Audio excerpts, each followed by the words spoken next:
Hello, everybody. Welcome to the topic of today. My name is Martin, and we're just going to have a short topic on how you can have an affair without getting caught or sleep in a sleazy motel.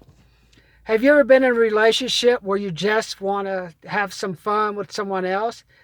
Or probably have you got caught having an affair with someone else and had to deal with the repercussions? Or have you had an affair and your partner apologized? Your partner apologized and also you apologize and you're still together, but you still have that itch that you want to do something else. Well, I want you to keep listening because I'm going to talk to you like how you can have an affair without getting caught. I know you're thinking, it's not possible, Martin. I got caught last time with my girlfriend and we had all kind of problems. Or, hey, Martin, I'm in a bad relationship and I would love just to kiss someone, to hug someone, just to do something else. Or you just maybe with the partner who basically doesn't like sex, doesn't like any type of physical contact, but because of financial constraints, you don't want to divorce her because of the kids. Or if you divorce her, she may take more of your money than you expect. So you're kind of in a catch-22 where you're at the mercy of the judge. Or maybe you just have a partner you want to break up with, but whether it's a male or female, you know that the cops are going to come to the house. You're going to have a big conflict, and then issues are going to happen. So that's why you just don't have an affair. That's why you have an affair, because it's like easy. You're trying to break up with the partner, but you know that person's going to make a scene and the cop's going to come. Well, pay attention. The reason I've learned about this is because I used to live in Long Beach and I was dating a girl named Bernie. Well, Bernie had a couple of friends, Maria, Elizabeth, and some others, and Bernie is an au pair slash nanny. So if they had we kind of like went to the bar together, slept with each other a couple of times, then I decided, hey, let's just be boyfriend and girlfriends.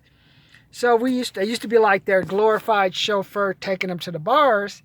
And then we went to this one bar, and I always saw her talking. I think it was Yankee Doodles was the name of the bar. She was always talking to this guy. So I think they had some type of relationship or something. So I didn't pay any attention, but I was like, okay, that's fine, whatever. And then one night, then Maria, a 6'2" blonde girl, invited us to her house where she was working. It was like a big 4-bedroom house with a swimming pool. So we went over there to party. Well, I had like a rum and coke, and I was like, oh, rum and coke, vodka. So you know how you get that your headache, you kind of get giddy, and you're laughing. And then I started getting closer to Maria, who was sitting next to me. So my hand was on her leg, and then her arm was around my whatever shoulder. So we were just kind of like snuggling up together. And then eventually, like you started kissing on her cheek, kissing on her lips and stuff. But I forgot that my girlfriend Bernie was also sitting next to me on my left hand side. And then I was like, didn't really care. It's like, hey, whatever. Well, she knows you're drunk, no one's going to pay attention. But then Bernie's emotional and she starts to cry, make a big scene. So eventually, I ended up stopping. Then I went out to the pool with her. We had gotten to the pool and, we did something to make her happy, so I didn't have to hear about all the drama about how she hates Maria. Why do I always flirt with Maria? Well, a couple of weeks later, I was thinking, I need to break up with this girl. She's too emotional, and I'm just tired of her, man. So I went to her like a week before we went to this bar, and all her friends were scheduled to stay with me because we were going to have a big going away party for someone, or it was some type of get together thing. Hey, I said, hey, let's just break up. I can see when we go to the bar, you're attracted to this other guy, and I just don't want to deal with it. I was like, just go with him. Let's just break up and go our separate ways. Oh, she's crying. No, I don't want to break up. I don't want to break up. And then what happens? That's right. Drama happened at the bar. Of course, we're any place where there's security and cops. That's all you need. So we went to the bar, had a few drinks, hanging with everyone, and then Bernie disappears. So I was like, where's Bernie at? So I go looking for her. She's with this guy. Then I just go talk to her and say, hey, Bernie, are you going to come back to us? Or what's the deal?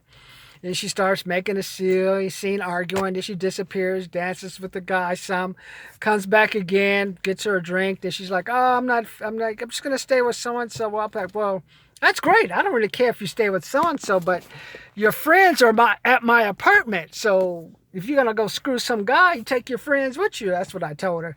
And we had a big argument, and then she disappears with the guy. And if it were just me by myself, your girlfriend goes off with the guy. You're like, that's part of life, Got to go Google. Got my what is it? Google glasses, goggle, beer glasses. Then, so we'd go out and have some, just pick something up on the way home. But the problem was, I had three or four friends stay at my place, so I couldn't just say no. I had to like go home, look like a dork because I had three of her friends staying with me, who I locked out of the apartment for a couple of hours, and they were knocking at the door, let us in, let us in. Like, hey, go find Bernie, whoever she's fucking, and you go with him. But eventually, I let him in, and then I found out after Bernie and I went out some more and broke up. Like, she saw me with Maria, and this is like not the first time she saw me, like, kind of like hanging out with Maria, kissing her, hugging her. She says, like, well, you had an affair on me, so I wanted to get revenge. And since that day, I've been saying, you know what? I need to develop better ways on how to have an affair without getting caught. So I want you guys to pay attention to what I'm going to say, because there's ways you can do it. Number one way I'm going to show you how to do it is, like, you don't believe me, but part of it's just, hey, why don't you have a mental affair, whether the person knows or just with someone imaginary. And also there's adult content, aka porn, that you can use. Like, hey, my partner's not with me. I know I can't leave my partner because she has a kid, and if I leave her, she'll go crazy, call the cops on me, or the cops will come over when we're arguing. So those are like those are the three best ways I know. If you use them, 100% you won't get caught. And while you're also doing it mentally, you're developing strategies. So if so happen, there's like a fourth way that you can get away with having an affair. We'll talk to this. There's a fourth way you can get away with the affair. And there's four you can basically do. I guarantee you won't get caught. And after that, there's the fifth where you actually start entering that. And then after that, you got to do a lot of mental practicing, and you better have a lot of strategies in place to get yourself off the hook just in case you get caught, man. If you go when you want to do that. But let's concentrate on these four strategies first. And are you thinking, Martin, hey, I can't take time away to do so and so? I'm going to show you how you can take time away. You're probably saying, Martin, I have a girlfriend and she follows my every step. She looks at my emails. She looks at my websites I go to. That's fine. I mean, that's up to you. I can't help you on that one, man. You got to just, if she's on top of you like that, then you got you a stalker. So you better get out of there before you end up with a fatal attraction situation. And if you don't know what that is, look it up on YouTube or look it up on Wikipedia. So basically, I'm going to just show you, like, you probably think you can't do it. You probably think, Martin, I've been in a relationship for 30 years and I want to sleep with someone. I want to divorce my wife, but she just won't go. How can I have an affair? Show me. And I'm going to show you how.